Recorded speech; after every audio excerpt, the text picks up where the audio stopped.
Supreme Magus, Web Novel, Chapter 335, Life at the Academy Part 1. Stop calling me, little one. Kyla hated that moniker, it made her feel like a child. We're the same age and I'm even quite tall for my age. With her 1.6 meters, 5 feet 3 inches, she was indeed tall by Mogar's standards. Because of her thin build, she seemed even taller. You were short compared to me. Lith shrugged. He never expected these Murderers Anonymous meetings to become a habit for the surviving members of the group. Yet after noticing how much talking with him helped Floria to relieve her burden, Lith became the sponsor for the three girls until they felt ready to share their demons with each other. Freya and Floria had recovered quickly. Maybe because the academy kept their minds busy, or maybe because after so many tears and so much grieving they had come to terms with the truth that saving both Journey and Uriel was just a pipe dream. The anniversary of Nalir's attack had recently passed, so Lith wasn't surprised when Kyla called him and asked for his help. He was glad to see she had been eating again. Her cheeks were rosy and she was even starting to gain weight in the right places. How is it going with Kaelin? Before confronting the elephant in the room, Lith wanted to make Kyla relax with small talk about her boyfriend. We broke up yesterday, she replied with a sigh.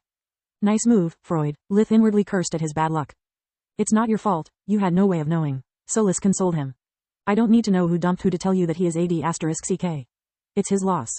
What makes you so sure it's his fault we broke up? Kyla chuckled. Lith's unconditional support meant a lot to her. Well, you started dating less than 2 months ago. The only reasons I can think of for such an abrupt ending is either you found out he was cheating on you, or he rushed for the 5th year and he wouldn't take a no for an answer. Either way, he is AD*CK. 5th year was the Mogar's slang equivalent for the home run in a relationship. Kyla blushing instead of getting angry at her ex made Lith understand it was the latter. How is Tista doing? Kyla changed the topic. There were things she didn't like to talk about with Lith. Good. After the mock exam she got a group of her own. 2 girls and 2 boys, just like ours. Tista's jury is still out on whether or not they are sincere. How come you're so relaxed? Aren't you worried about the boys? Kyla would have expected Lith to have run background checks or at least have intimidated them. Tista knows that if she needs my help she just has to ask. Lith shrugged. She must learn to fend for herself and become a good judge of character.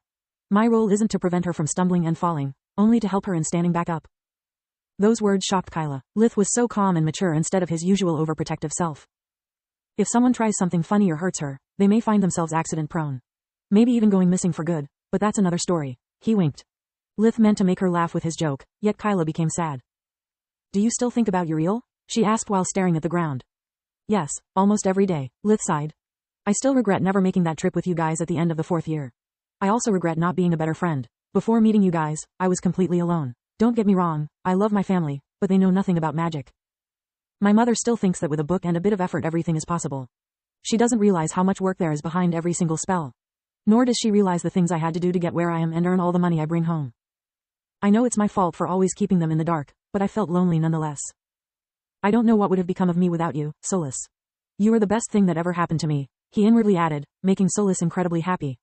Even if I didn't realize it earlier, you guys are my magical family. After the 2nd exam, Uriel realized his faults and did his best to become a good friend. A brother, yet I was too conceited to notice. Lith handed Kyla one of Uriel's notebooks. It was open to a page where, after discussing one of the impossible arrays, Uriel had let his mind wander about his feelings towards the group and Kyla in particular. He expressed his regrets for having treated her as an asset rather than a person at first, thinking only of how he could exploit her help to improve his grades. Uriel also wrote about how he had protected her from the shadows, getting rid of those who approached her with a hidden agenda. I think Kyla is too kind for her own good. Uriel wrote, don't let her know that I told you, but I believe she's the most dazzling girl I've ever met. Despite Kyla's harsh life, she retained her sweet and loving personality. I wish I didn't always act like an idiot in front of her. I hope one day I'll be able to repay all the kindness she has showered me with, even when I did nothing to deserve it. I hope she'll think fondly of me like I do of her. Kyla started sobbing. She dropped the notebook, incapable of reading those words for 1 second longer. She felt undeserving of such affection. How can you forgive me for what I did? She said through the tears. I'm sure Uriel spent his last moments of life hating me, thinking I had betrayed his trust. Lith embraced her. He caressed her hair and back while she vented her pain. You have nothing to be forgiven for, he said. I didn't show you that notebook to torture you, but only to let you know what his feelings for you were. Uriel could never hate you. He loved us too much to have such thoughts. I'm sure he was worried more about you than about himself. Lith paused for a second before continuing. Kyla, no one blames you for what happened but yourself. Life is for the living, not for the dead. You can't let Nalir's madness ruin your life. Don't turn him into a vengeful ghost haunting you. That's the only thing Uriel could never forgive you for. Lith knew he was being a hypocrite, yet he didn't care. Carl's death was always lingering in the back of his mind, affecting every decision he made. Getting over the untimely death of a loved one wasn't something he should preach about to others. My body count has already reached 3 digits, while Kyla has still a chance to be normal. She needs hope more than anything else, he thought. Feeling that little, frail body quivering through tears, Lith deeply regretted having given Nalir a swift death instead of one filled with excruciating agony.